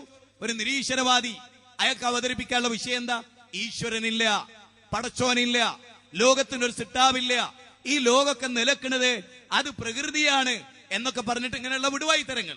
അതുകൊണ്ട് നാട് നന്നാവോ? നിങ്ങൾ പറഞ്ഞോ. അപ്പൊ മറുഭാഗത്തൊരു സ്റ്റേജ് കെട്ടി മൈക്ക് കെട്ടി ഒരാൾ പറയുന്നു പടച്ചോനില്ല, ദൈവമില്ല, ധാർമ്മികതല്ല, ജീവിതത്തിൽ ലക്ഷ്യമല്ല. വേറൊരു ഭാഗത്ത് മക്കളെ കള്ളുടിക്കരുത്, വ്യഭിചരിക്കരുത്, ജീവിതത്തിൽ ലക്ഷ്യമുണ്ട്, നിങ്ങൾ കൊള്ളക്കാരാകരുത്, തീവ്രവാദികളാകരുത്, ഭീകരവാദികളാകരുത്, അത് മതം എതിർക്കുന്നു, നിങ്ങൾ നന്നാവണം, നിങ്ങളുടെ ഭാര്യയെ ചതിക്കരുത്, നിങ്ങൾ ജീവനോടെ പെൺകുട്ടികളെ കുഴിച്ചുമുടരുത് എന്നൊക്കെ മതവും പ്രസംഗിക്കുന്നു. ഈ 2 പ്രസംഗങ്ങളിൽ മാനവികതയെ നന്നാക്കാൻ ഏതു പ്രസംഗത്തിന് കഴിയും? നിരീശ്വരവാദിയുടെ പ്രസംഗത്തിന് കഴിയോ? ഓനെ പൊറപ്പിക്കണില്ലേ ഈ രാജ്യം? അതാ ഈ രാജ്യത്തിന്റെ പ്രത്യേകത. അപമാന വികരണത്തിന് ആക്കം കൂട്ടുന്ന യൂണിറ്റുകളും സംഘടനകളും രൂപീകരിക്കുന്നവർക്ക് വരെ ഈ രാജ്യം ഫ്ലെക്സിബിലിറ്റി നൽകി. ഇന്ത്യൻ ഭരണഘടനയുടെ പ്രിയാമ്പിൾ ഓഫ് കോൺസ്റ്റിറ്റ്യൂഷൻ, ഇന്ത്യൻ ഭരണഘടന ആമുഖത്തിൽ ഫണ്ടമെന്റൽ റൈറ്റ്സ് എന്ന് പറഞ്ഞൊരു വകുപ്പ് ഏർപ്പെടുത്തി 25 മുതൽ 29 വരെയുള്ള ഖണ്ഡികകളിൽ ജനാധിപത്യ രാജ്യങ്ങളിൽ ശ്രേഷ്ഠതയുടെ ലോകമായി നമ്മുടെ രാജ്യം അതിന്റെ നെറുകയിൽ കയറി നിന്നു. ആ രാജ്യത്ത് എന്ത് നിരീശ്വരത്വം പറയാ? നാടെന്നാവോ? നിങ്ങൾ ആലോചിച്ചു നോക്കെ. യുക്തിവാദി യുക്തിവിചാരം 2000 മാർച്ച് മാസത്തിലെ യുക്തിവിചാരത്തിൽ എന്താണ്? ഉഭയകക്ഷി സമ്മതത്തോടെ. എങ്ങനെ? ഉഭയകക്ഷി സമ്മതത്തോടെ ഏത് പെണ്ണിനും ഏത് പുരുഷന്റെ കൂടെയും അവൾക്ക് ഇഷ്ടപ്പെട്ട കാലമത്രയും പോകാം എന്ന് ലേഖനം എഴുതി. അത് എഴുതിയ യുക്തിവാദിയുടെ നാട്ടിൽ എനിക്കൊരു പ്രസംഗം ഉണ്ടായപ്പോൾ ഞാൻ ചോദിച്ചു, നിങ്ങളുടെ ഭാര്യയോടുള്ള സമീപനം നിങ്ങൾക്ക് ഇതാണോ? നിങ്ങളുടെ പെൺകുട്ടിയോടുള്ള സമീപനം ഇതാണോ? ഏത് യുക്തിവാദി ഇത് എഴുതിയ ഉപകക്ഷി സമ്മതത്തോടെ. അപ്പൊ മകള് പറയണ, അച്ഛാ ഞാൻ അയാളുടെ കൂടെ പോവാ 10 ദിവസം. മോള് പോയിക്കോ, നോ പ്രോബ്ലം എന്ന് പറയുന്ന യുക്തിവാദി. അത് കഴിഞ്ഞ് 10 ദിവസം കഴിഞ്ഞ് പറയാം, അച്ഛാ ഞാൻ അയാളെ കൂടെ പോകും, മോള് പോയിക്കോ, നോ പ്രോബ്ലം എന്ന് പറയുന്ന യുക്തിവാദി മനുഷ്യനാണോ? ഓനക്ക് ഈ രാജ്യത്തിന് ആവശ്യമുണ്ടോ? നിങ്ങൾ ആലോചിച്ചു നോക്കേ, ഓനക്ക് ഈ ലോകത്തിന് ആവശ്യമുണ്ടോ? എന്നിട്ടും അത് വലിയ പ്രൗഢ സിദ്ധാന്തമായി ഇവിടെ നെഞ്ചിലേറ്റി എടുക്കുന്ന മനുഷ്യന്മാരെ കുറിച്ച് ഓർക്കുമ്പോ വല്ല മനുഷ്യൻ എന്ന പദത്തിന്റെ അർത്ഥം മനന സ്വഭാവമുള്ളവൻ എന്നാണ്. ഞാൻ ധാർമ്മിക രോക്ഷം പറയാൻ. ലോകത്ത് മനുഷ്യരെ നിങ്ങൾക്കറിയാം. ഞാൻ ഈ കഴിഞ്ഞ ദിവസം ഓച്ചിറയിലെ ഏറ്റവും പ്രൗഢമായ ഒരു ക്ഷേത്രത്തിൽ ആയിരക്കണക്കിന് ചുവന്ന തുണി ഉടുത്ത ഹൈന്ദവരെ സാക്ഷ്യം നിർത്തി അമ്മമാരുടെ കണ്ണുകളിൽ നിന്ന് കണ്ണുനീരിന്റെ ദുരച്ചാലുകൾ ഒഴുകിയോടെ. എന്തുകൊണ്ട്?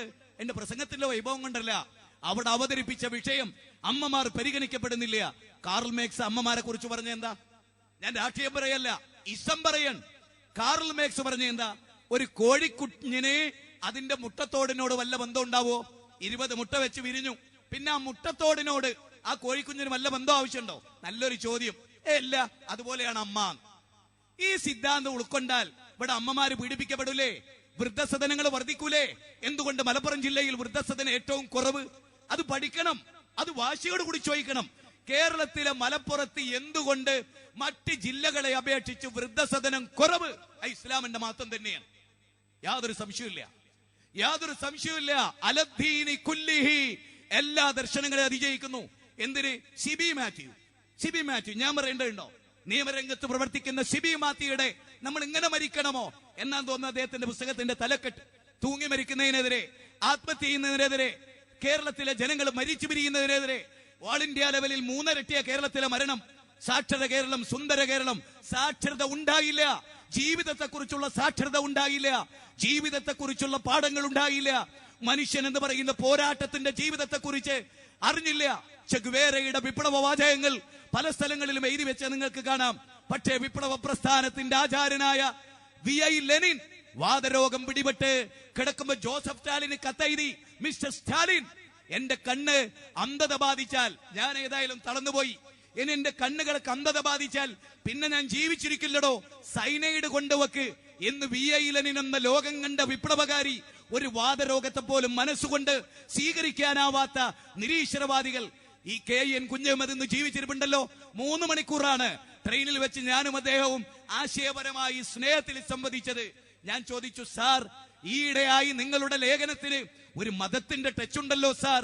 ഈയിടെയായി നിങ്ങളുടെ വാക്കുകൾക്ക് ദൈവത്തിലേക്കുള്ള ഒരു തിരിച്ചുപോക്കിന്റെ ടച്ച് ഉണ്ടല്ലോ സാർ.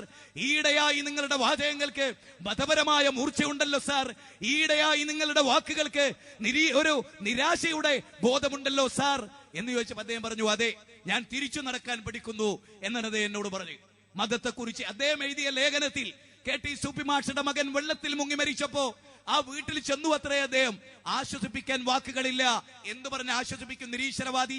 പടച്ചോന്റെ വിധിയെന്നോ സ്വർഗത്തിൽ വെച്ച് കാണാന്നോ അമ്പിയാക്കൾക്ക് പരീക്ഷണം ഉണ്ടായിന്നോ എന്ന് പറഞ്ഞ് സമാധാനിപ്പിക്കും. ഇത് ഞാൻ പറഞ്ഞല്ല, KN കുഞ്ഞമ്മന്റെ ലേഖനമാണ്.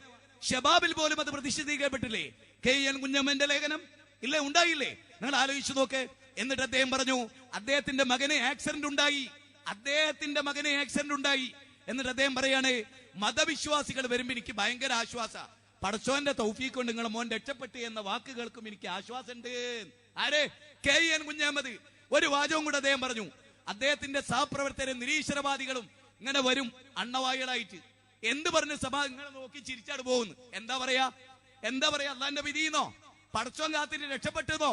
ആശ്വസിപ്പിക്കാൻ വാക്കുകളില്ലാത്ത ഭണ്ഡാരങ്ങളിൽ ആശ്വസിപ്പിക്കാൻ വാക്കുകളില്ലാത്ത ലോകത്തിലെ ഒരേ ഒരു വിഭാഗം നിരീശ്വരവാദികൾ, മതനിഷേധികൾ. അത് നിങ്ങൾ മനസ്സിലാക്കണം. നേരെ മറിച്ച് ഇസ്ലാമിന്റെ പ്രത്യേകത എന്താ? ലോകത്തെ ഏറ്റവും കൂടുതൽ പരീക്ഷിക്കപ്പെട്ട മുസ്ലിങ്ങൾ. നിങ്ങൾക്കറിയാലോ, മാതൃഭൂമി ആഴ്ച പതിപ്പിൽ ഒരു 5-8 കൊല്ലം മുമ്പാണെന്നാണ് എന്റെ ധാരണ, ലേഖന പരമ്പര ഉണ്ടായിരുന്നു.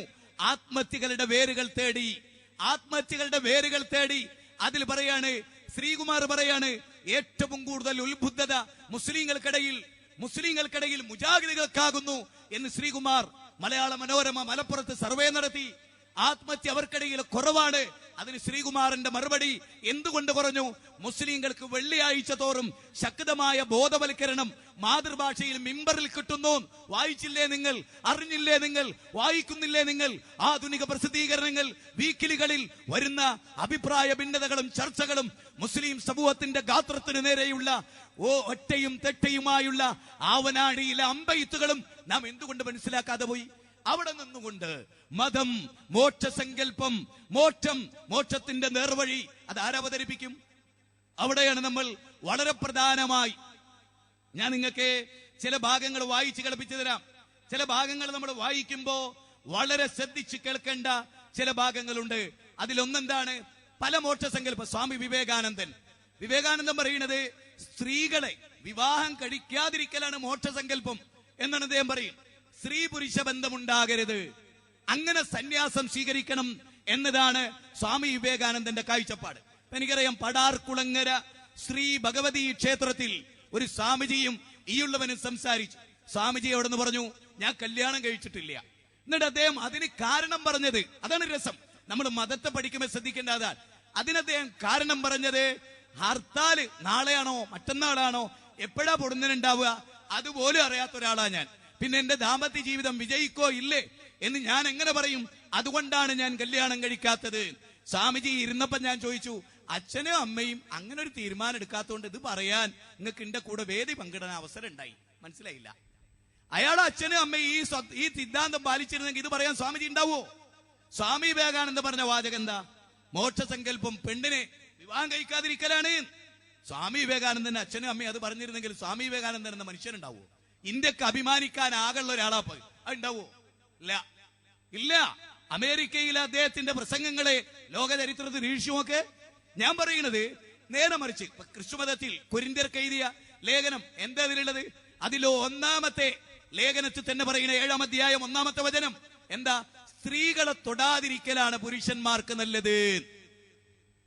ഞാനിതാ പറയുന്നു, പുരുഷന്മാരെ നിങ്ങൾ വിവാഹം കഴിക്കരുത്. ബൈബിളിലെ വാചക, ഇന്നും ബൈബിളിലെ വാചക, നാളെയും അത് ബൈബിളിൽ ഉണ്ടാവും. അങ്ങനെയാണെങ്കിൽ ലോകം ഒരു 100 കൊല്ലം കൊണ്ട് ഉണ്ടാവോ? ഉണ്ടാവില്ല. അതുകൊണ്ട് ഏറ്റവും ഗംഭീരമായ തത്വം, അതായത് വിവാഹം വേണ്ട, സ്ത്രീയെ തൊടേണ്ടതില്ല എന്നതിന്റെയും ഏത് സ്ത്രീയുമായി ബന്ധപ്പെടാമെന്ന തോന്നിയാസത്തിന്റെയും ഇടയിൽ നിയമാനുസൃതമുള്ള വിവാഹത്തിലൂടെ തലമുറകളെ നിലനിർത്തുക, ലൈംഗികാനന്ദത്തെ സംരക്ഷിക്കുക. പിതാ രക്ഷിതി കൗമാരേ ഭർത്രോ രക്ഷിതി യൗവനേ പുത്രോ രക്ഷിതി വാർദ്ധക്യേ രക്ഷന്തി സ്തവിരേ പുത്ര നസ്ത്രീ സ്വാതന്ത്ര്യമർഹതി. മനുസ്മൃതിയുടെ 8-ാം അധ്യായം അല്ലേ? ഭർത്താവിന്റെ സംരക്ഷണം. കാമുകോ രക്ഷിതി. കോളേജ് എന്നൊരു തസ്തിക പുതിയ കുട്ടികൾ കൂട്ടിച്ചേർത്തിട്ടുണ്ട്. കോളേജിൽ കാമുക ബന്ധം, വിവാഹത്തിന് മുമ്പ് 3 തവണ ഗർഭധാരണം. മനസ്സിലായോ? ഞാൻ പറയുന്ന ആധുനിക ലോകത്തിന്റെ അവസ്ഥയാ പറയുന്നത്. അവിടെ മതമല്ലാതെ മനുഷ്യൻ എന്ത് പ്രതീക്ഷയുള്ളത്? മതവിശ്വാസമല്ലാതെ എന്ത് പ്രതീക്ഷയാ ഉള്ളത്?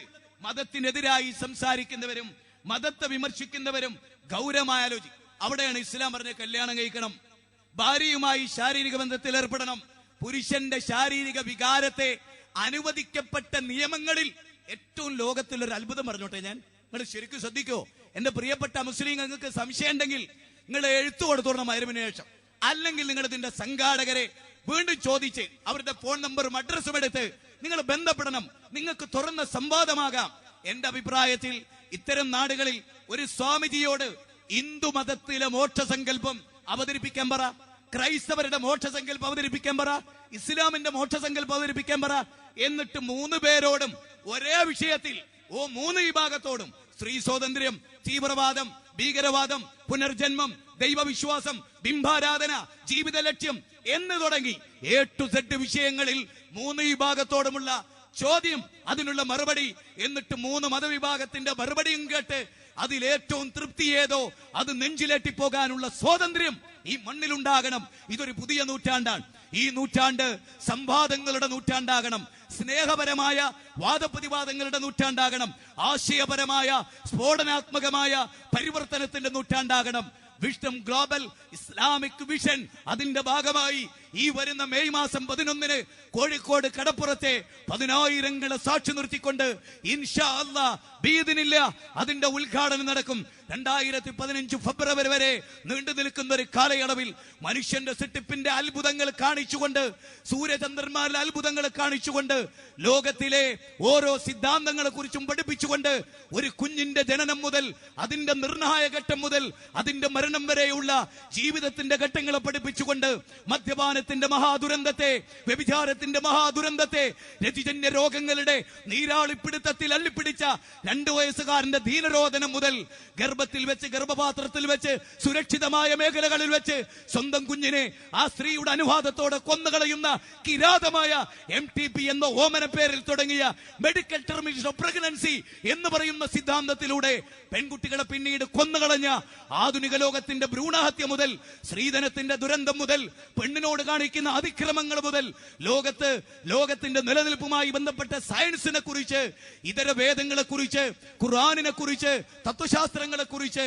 എല്ലാമുള്ള ഗംഭീരമായ ചർച്ചകൾ ഈ രംഗത്ത് നടക്കേണ്ടതുണ്ട്.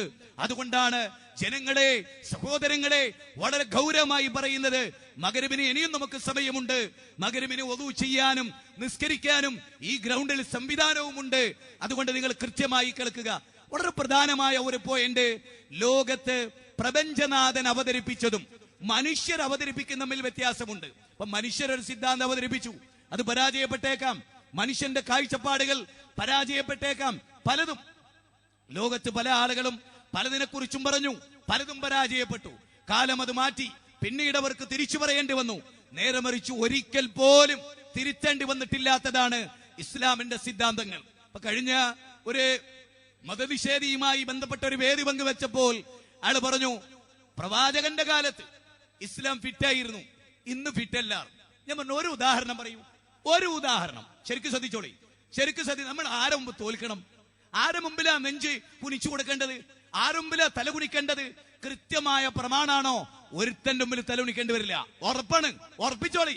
ദൈവത്തിന്റെ മുമ്പിലല്ലാതെ ആശയം ദൈവം അവതരിപ്പിച്ചതാണോ തല ശിരസ് കുനിക്കേണ്ടി വരില്ല. ഞാൻ അവരോട് ചോദിച്ചു, ഒരൊറ്റ ഉദാഹരണം. ആധുനിക കാലഘട്ടത്തിൽ ഇസ്ലാം ആവശ്യപ്പെട്ട ധാർമ്മികതയിലെ ഏതെങ്കിലും ഒന്ന് ഈ കാലഘട്ടത്തിൽ പറ്റില്ല എന്നൊരൊറ്റ ഉദാഹരണം പറയാൻ കഴിഞ്ഞില്ല, പറയാൻ കഴിയില്ല. അങ്ങനെ കഴിവുള്ള ഒരാളുടെ ആൾ വന്നോട്ടെ, അത് 10 മിനിറ്റ് അനുവദിക്കണം ഇവിടെ. അങ്ങനെ ജനങ്ങൾ ഇതാ പഠിക്കട്ടെ. എന്നിട്ട് ആശയപരമായ ഒരു വൻ പോരാട്ടത്തിന്റെ നടുവിൽ ജീനസായ മനുഷ്യന്മാരുണ്ടാകണം. സത്യസന്ധമായി ഉൾക്കൊള്ളാൻ പതറാത്ത മനുഷ്യരുണ്ടാവണം. ഇസ്ലാമിന്റെ നെഞ്ഞുറപ്പതാണ്. ഇസ്ലാമിന്റെ പ്രത്യേകത 4 വയസ്സുകാരന് വരെ പിടിച്ചിക്കാം. 4ാം ക്ലാസ് പഠിക്കുന്ന കുട്ടിക്ക് വരെ പിടിച്ചിക്ക. ഏത് അധ്യാപകന്റെ മുമ്പിലും പഠിച്ചു നോക്കിയാൽ, ചിന്തിച്ചു നോക്കിയാൽ ഏത് തത്വമാണ് ഇസ്ലാം അവതരിപ്പിച്ച, ഏത് ആശയമാണ് മാനവരുടെ മുമ്പിൽ തള്ളപ്പെട്ടത്? ഒരു ഉദാഹരണം പറയാം. ദൈവവിശ്വാസം മാത്രം എടുത്തോ, ദൈവവിശ്വാസത്തിന്റെ കാര്യത്തിൽ മാത്രം എടുത്തോ. ഉദാഹരണം, എനിക്ക് ഏറ്റവും പ്രിയപ്പെട്ട എന്റെ ബാബുവേട്ടൻ, എന്റെ പള്ളിയുടെ തൊട്ടടുത്ത് നിൽക്കുന്ന ബാബുവേട്ടൻ സായി ഭക്തനാണ്. നിങ്ങൾ ചോദിച്ചോളൂ അദ്ദേഹത്തോട്. സായിബാബയുടെ വിഷയത്തിൽ ഞങ്ങൾ ആശയപരമായി ഏത് കാലത്തും ഇപ്പോഴും നല്ല സ്നേഹത്തിലാണ്. ഇന്നലെയും കണ്ട് ഞങ്ങളുടെ ലോകവും പറഞ്ഞിട്ടുണ്ട്. ഞാൻ പറയുന്നത്, സുഹൃത്തുക്കളെ, സഹപ്രവർത്തകരെ, അദ്ദേഹം സായിബാബയെ ആരാധിക്കുന്ന ആളാണ്, പ്രാർത്ഥിക്കുന്ന ആളാണ്. അദ്ദേഹത്തോട് സായിബാബയുടെ മുമ്പിൽ പ്രാർത്ഥന നടക്കുമ്പോൾ മകൻ ഓടി വന്നിട്ട് പറയുന്നത്, അച്ഛാ സായിബാബ മരിച്ചു. നിങ്ങൾ ആലോചിക്കണം, ഒരു മനുഷ്യൻ ദൈവത്തിന്റെ മുമ്പിൽ ആരാധന നടത്തുമ്പോ ആ ദൈവം മരിച്ചവരാ കിട്ടണത് എന്ന് പറഞ്ഞാൽ അതിന്റെ അർത്ഥം എന്താ? അയാളെ ഹൃദയത്തിന്റെ സ്പന്ദനം നിന്നു, അയാളെ പൾസ് നിന്നു, അയാളുടെ ജീവൻ വെടിഞ്ഞു, അയാളുടെ ആത്മാവ് അപ്രത്യക്ഷമായി. അല്ലേ? നിങ്ങൾക്കും എനിക്കുള്ള സംഭവം അല്ലത്? അല്ലേ? ഒരാരാധിക്കുന്ന ദൈവം നമ്മളെക്കാൾ മുമ്പ് മരിച്ചു പോവുക. മനുഷ്യരെ നിങ്ങളൊന്ന് ഓർത്തു നോക്ക്. ഞാനിവിടുന്ന് ഈ പ്രസംഗം കഴിഞ്ഞ് എന്റെ നാട്ടിലെത്തുമ്പോ ഉടനെ എനിക്കൊരു ഫോൺ കോള്, അറിഞ്ഞോ നമ്മൾ അള്ളാഹു മരിച്ചു. അഊദുബില്ല. അങ്ങനെ ഒരവസ്ഥ, ആ വാചകം പറയാവോ എന്ന് വരെ എനിക്കറിയില്ല. അങ്ങനെ ഒരു അവസ്ഥ ഉണ്ടോ? ഇസ്ലാം ആരാധിക്കുന്ന ദൈവത്തിന് മരണമില്ല. അത് വല്ലാത്തൊരു സംഭവമാണ്. വേറെ ആരാധിക്കുന്നതിനാ മരണവും ക്ഷീണവും തളർച്ചയില്ലാത്ത? ഇതാ ബൈബിൾ, നിങ്ങൾ ബൈബിൾ എടുത്ത് നോക്ക്. യേശുക്രിസ്തു മാതാവിന്റെ മാറിടത്തുനിന്ന് മുല കുടിക്കുന്നു. യേശുക്രിസ്തു ദൈവത്തിന്റെ മാറിടത്തിൽ നിന്ന് പാല് കുടിക്കുന്നു. മാർക്കോസിന്റെ സുവിശേഷം ചിന്തിക്കുങ്ങളെ. ശ്രീകൃഷ്ണൻ പാല് കുടിക്കുന്നു ദേവകിയുടെ മാറിടത്തുനിന്ന്. ആമിന ബീവിയുടെയും അലീമയുടെയും മാറിടത്തിൽ നിന്ന് പ്രൊഫറ്റ് മുഹമ്മദ് സല്ലല്ലാഹു അലൈഹി വസല്ലം പാല് കുടിക്കുന്നു, സ്തന്യം നുകരുന്നു. അതെന്ത് തെളിയിക്കുന്നു? ഇപ്പൊ വിശുദ്ധ ഖുർആനിലെ ഏറ്റവും ചെറിയൊരു അധ്യായം പറയാം. ഖുർആനിൽ ചെറിയ അധ്യായങ്ങളിൽ ഒരു അധ്യായം, അങ്ങനെ പറഞ്ഞായിരിക്കും കറക്റ്റ്. കുൽ ഹുവല്ലാഹു, പറയുക കാര്യം അല്ലാഹു ഏകനാണ്. ഷമ്മ ഇസ്രായേല അഡോണയ ലോഹിൻ അഡോണയഹ്, ഏ ഇസ്രായേൽ സമൂഹമേ കാര്യം അല്ലാഹു ഏകനാണ്. ഏകം സത് ബഹുദാ വിപ്രാവദന്തി, അല്ലെ, ഏകം സത് ബഹുദാ വിപ്രാവദന്തി യോ ദേവാ നാം നാമധേയഗേവ ഓം സദേ സമസ്തേ സർവലോകാശ്രയായ, സർവലോകങ്ങൾക്കും സർവഭൂഖണ്ഡങ്ങൾക്കും ആശ്രയിക്കാൻ പറ്റിയ ദൈവം ഏകൻ. കുൽ, പറയുക പ്രവാചക.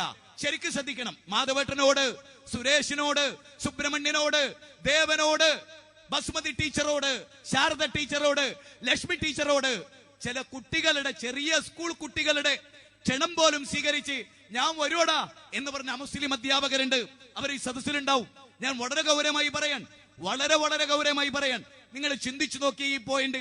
സഹോദര, ലോകത്ത് കുൽ, പറയുക പ്രവാചക, ഹുവല്ലാഹു അഹദ്, പറയുക കാര്യം അല്ല ഏകനാണ്. അള്ളാഹുവിന്റെ സിഫത്ത്, അവൻ ഏകനാണ്. അവന്റെ ഗുണം, അവൻ ഏകനാണ്. അതെ, ആ ഏകനായ, അടുത്ത വാചകം എന്താ? അല്ലാഹു അസ്സമദ്, അസ്വമദാണ് അവൻ. എന്താ അസ്വമദ് എന്ന് പറഞ്ഞാൽ? പരാശ്രയമുക്തൻ. ഞാനത് വിശദീകരിച്ചോട്ടെ. അത് ദൈവം പരാശ്രയമുക്തനാണ്. ശരി, ആ ക്വാളിറ്റി, ആ യോഗ്യത, ആ സിഫത്ത് സായിബാബക്കുണ്ടോ? അമ്മക്കുണ്ടോ? മുഹമ്മദ് നബി സല്ലല്ലാഹു അലൈഹി വസല്ലമക്കുണ്ടോ? ഗുരുവായൂരപ്പനുണ്ടോ? പിശാരിക്കാവിലെ അമ്മക്കുണ്ടോ? എന്തിന് ശ്രീരാമനും ശ്രീകൃഷ്ണനും ഉണ്ടോ? ഇല്ല എന്നുള്ളതിന്റെ തെളിവാ പറയുന്നത്. ശരിക്കും ശ്രദ്ധിക്കണം. കെ പരമേശ്വരൻ പിള്ള, ഹിന്ദുധർമ്മ പരിചയം 21 ചാപ്റ്റർ 148 പേജ് 3 പാരഗ്രാഫ് 1-2 വരി. ശ്രീരാമകൃഷ്ണ മഠം, പുറംനാട്ടുകര, തൃശൂർ. അതെന്തിന്റെ മേൽവിലാസമാണ്. ഹിന്ദുധർമ്മ പരിചയം എന്ന പുസ്തകം കെ പരമേശ്വരൻ പിള്ള എഴുതിയതാ. ഇന്നും അത് കിട്ടും. ഒരു നീലച്ചട്ടയോടുകൂടി കുരുക്ഷേത്ര ബുക്ക് സ്റ്റാളിൽ ചെന്നാൽ ശ്രീരാമകൃഷ്ണ മഠം, പുറംനാട്ടുകര, ആ പുസ്തകത്തിന്റെ 21 അധ്യായം 148 പേജിൽ പറയാണ്, കെ പരമേശ്വരൻ പിള്ള പറയാൻ, എന്താണ് ഹിന്ദുമതം, ആരാണ് ദൈവവിശ്വാസം, എന്തിന് നമ്മുടെ ഇവിടെ ഈ പ്രദേശങ്ങളിലെ രാകേഷ്, MR രാകേഷിന്റെ പുസ്തകമാണ് ഹിന്ദു ധർമ്മ രഹസ്യം എന്ന് പറയുന്ന പുസ്തകം. ഇത് ഹിന്ദുധർമ്മ പരിചയമാണ്. ആ പുസ്തകത്തിൽ പറയാണ്, ശ്രദ്ധിച്ചോളൂ, കേട്ടോളൂ. 148 പേജ് 21 അധ്യായം 3 പാരഗ്രാഫ് 1-2 വരി. അതിൽ കൃത്യമായിട്ട് പറയാൻ, ഒരു ദേവിക്കും ഒരു ദേവനും സ്വന്തമായി കഴിവില്ല. ഒരു പുൽക്കൊടി നീക്കണമെങ്കിൽ പോലും ദേവിക്ക് സർവശക്തൻ കഴിവ് കൊടുക്കണം. അപ്പൊ ഇവരൊക്കെ ആരാ? പരാശ്രയമുക്തരാ. ശ്രീരാമൻ പരാശ്രയമുക്തന്. ശ്രീരാമൻ ആശ്രയം വേണ്ടി വന്നു, ലക്ഷ്മണന്റെ സഹായം വേണ്ടി വന്നു, നാട്ടുകാരുടെ സഹായം വേണ്ടി വന്നു, ഭരതന്റെ സഹായം വേണ്ടി വന്നു, അമ്മയുടെ സഹായം വേണ്ടി വന്നു. അല്ലേ? ഒരു ചിങ്ങമാസത്തിൽ അർദ്ധരാത്രിയിൽ ദേവകിയുടെ 8ാമത്തെ പുത്രനായി ശ്രീകൃഷ്ണൻ ജനിക്കുമ്പോ അമ്മയുടെ മാറത്തുനിന്ന് പാല് കുടിക്കേണ്ടി വന്നു. ദൈവത്തെ കുറിച്ച് ഖുർആൻ 112 അധ്യായം 2 വാചകത്ത് പറയുന്നത് വലം യകുല്ലഹു കുഫ്. ആദ്യം പറയുന്നത് അല്ലാഹു അസ്സമദാണ്, പരാശ്രയമുക്തനാണ്. ഇവരൊക്കെ ആശ്രയമുള്ളവരാണ്. യേശുക്രിസ്തു അമ്മയെ ആശ്രയിച്ചു. യേശുക്രിസ്തു മാതാവിന്റെ മാറിടത്തുനിന്ന് പാല് കുടിച്ചു. യേശുക്രിസ്തു വളരും തോറും വിദ്യ വർദ്ധിച്ചു വന്നു. യേശുക്രിസ്തുവിന് ഭക്ഷണം ആവശ്യമായി വന്നു. യേശുക്രിസ്തുവിന് പാനീയം ആവശ്യമായി വന്നു. സുഹൃത്തുക്കളെ, ഗൗരവമായി ചിന്തിക്കും. ഇതൊക്കെ ആവശ്യമുള്ള ഒരാള് എങ്ങനെ ദൈവാവും? പുട്ടപ്പർത്തിയിലെ സായിബാബയെ കൊല്ലാൻ വന്നു. സായിബാബ ഓടി റൂമിൽ കയറി. 4 ആളുകൾ അവിടെ കൊല്ലപ്പെട്ടു. ആശ്രയം ആവശ്യമുണ്ട്, അല്ലേ? അങ്ങ് രവിശങ്കറിനെ കൊല്ലാൻ വന്നു. പോലീസ് കേസെടുത്തു. എന്തിനധികം, അങ്ങ് അമൃതാനന്ദമയിയുടെ ആശ്രമത്തിൽ ആശീർവാദം നേടി വന്ന ക്യൂവിൽ പവിത്രൻ കടാരയുമായി ക്യൂ നിന്നു അമ്മയെ കൊല്ലാൻ. അറിയാലോ, അമ്മയെ കൊല്ലാൻ പവിത്രൻ വന്നു. അമ്മക്ക് പറയാൻ കഴിഞ്ഞോ, മോനെ കുഞ്ഞാടെ ഭക്തവത്സല പവിത്ര, നീ ആ ക്യൂയിൽ നീല ഷർട്ടിട്ട് കത്തി മൂർപ്പിച്ച് എന്നെ കൊല്ലാൻ കാത്തിരിക്കുന്നു എന്ന് എനിക്കറിയാം, ഭക്തവത്സല വരൂ എന്ന് പറയാൻ അമ്മക്ക് സാധിച്ചില്ല. ചാടിക്കുത്തിയപ്പോ നാട്ടുകാർ പിടിച്ചോണ്ട് കഷ്ടിച്ച് അമ്മ രക്ഷപ്പെട്ട്. മെറ്റൽ ഡിറ്റക്ടറും ക്യാമറയും ഫിറ്റ് ചെയ്തു. അടുത്ത മാസത്തിലെ വാർത്തയാണ്. നമ്മൾ ആലോചിക്കേണ്ട വളരെ പ്രധാനമായ കാര്യമാണ്. അപ്പൊ നിങ്ങൾ ചിന്തിച്ചു നോക്കിയേ, വളരെ ഗൗരവമായി ചിന്തിച്ചു നോക്കിയേ. അപ്പൊ ഇവർക്കൊക്കെ ആശ്രയത്തിന് എന്തിന്? മക്കയിൽ നിന്ന് മദീനയിലേക്ക് പലായനമാണ്. റസൂലുള്ളാഹി സ്വല്ലല്ലാഹു അലൈഹി വസല്ലം അമുസ്ലിമിന്റെ സഹായം സ്വീകരിച്ചു. ആശ്രയം ആവശ്യമുണ്ട്. മുഹമ്മദ് നബി സല്ലല്ലാഹു അലൈഹി വസല്ലം പരാശ്രയമുക്തനല്ല. പരാശ്രയമുക്തനായ ഒരാളേ ഉള്ളൂ. അതാ ആ കാണുന്ന കാക്കയെ വട്ടമിട്ട് പറപ്പിച്ച സിട്ടാവില്ലേ, ആ കാക്കയുടെ എല്ലുകളെ പൊള്ളയായി സൃഷ്ടിച്ച സിട്ടാവില്ലേ, ആ സിട്ടാവ് അല്ലേ, ആ സിട്ടാവ് ആകാശത്തെ സംവിധാനിച്ച, സ്കൈ ബ്ലൂവിനെ സംവിധാനിച്ച, കാർമേഘത്തെ അല്ലാഹുമ്മ ഹവാ അലൈന വലാ അലൈന എന്ന് പറഞ്ഞപ്പോ അത് മാറ്റിക്കൊണ്ടുപോയ സർവശക്തനായ പടച്ചതമ്പുരാൻ, രാവിനെയും പകലിനെയും നിയന്ത്രിക്കുന്ന പടച്ചതമ്പുരാൻ, ഹിന്ദുവിനെയും മുസ്ലിമിനെയും സൃഷ്ടിച്ച പടച്ചതമ്പുരാൻ, കൃമികീടങ്ങളെ സംവിധാനിച്ച പടച്ചതമ്പുരാൻ, ഭൂമിയെ മനുഷ്യന് വേണ്ടി സംവിധാനിച്ച പടച്ചതമ്പുരാൻ, നമ്മളോടൊന്നും ചോദിക്കാത്ത പടച്ചതമ്പുരാൻ, ആ പടച്ചതമ്പുരാനിലേക്കാണ് മാനവത തിരിച്ചു പോകേണ്ടത്. എന്റെ പ്രിയപ്പെട്ട ഹൈന്ദവരെ, ഒരു ചോദ്യം ചോദിച്ചു കൊള്ളട്ടെ. മനുഷ്യവാസം ഈ ഭൂമുഖത്ത് ഭൂജാതമാകുന്നതിന് മുമ്പ് ഓർത്തോളൂ നിങ്ങൾ, മനുഷ്യരില്ലാത്ത കാലം ക്ഷേത്രങ്ങളില്ല, സിനഗോഗുകളില്ല, ചർച്ചുകളില്ല, പള്ളികളില്ല. അതില്ലാത്ത കാലം ശരിക്കും ചിന്തിച്ചോ. അക്കാലത്ത് എന്റെ മാധവ ആകാശമില്ലേ, ഭൂമിയില്ലേ, സൂര്യനില്ലേ, ചന്ദ്രനില്ലേ, രാവില്ലേ, പകലില്ലേ? ആരാണ് അതിനെ കൺട്രോൾ ചെയ്യുന്നത്? അവനാണ് പ്രപഞ്ചത്തിന്റെ നാഥൻ. ഒന്നുകൂടെ ക്ലിയറായി പറഞ്ഞാൽ, ഒരച്ഛന്റെ അമ്മയുടെ മക്കളാണ് നമ്മൾ. ത്വമേകം ശരണ്യം ത്വമേകം വരണ്യം ത്വമേകം ജഗത് കാരണം വിശ്വരൂപം. എന്റെ പ്രാർത്ഥനകളകലവും ഏകനായ ഈശ്വര നിന്നോടാണ്. എന്റെ നേർച്ചകൾ ഏകനായ ഈശ്വര നിന്നോടാണ്. നീ ആരാണ്? ത്വമേകം ജഗത് കാരണം വിശ്വരൂപം. ഈ മഹാജഗത്തിന്റെ ജഗതീശ്വരനാണ് നീ, മഹാജഗത്തിന്റെ നായകനാണ് നീ, ലോകത്തിന്റെ സിട്ടാവാണ് നീ. ലോകത്തിന്റെ സിട്ടാവിനെ, അതെ, അന്തം തമഹ പ്രവിശംധിയേ സംപുത്യമുപാസതേ തഥോ ഭൂയൈബദേ യഹുസംബൂദ്യാമൃതഃ. ഈശാവാസ്യോപനിഷത്ത്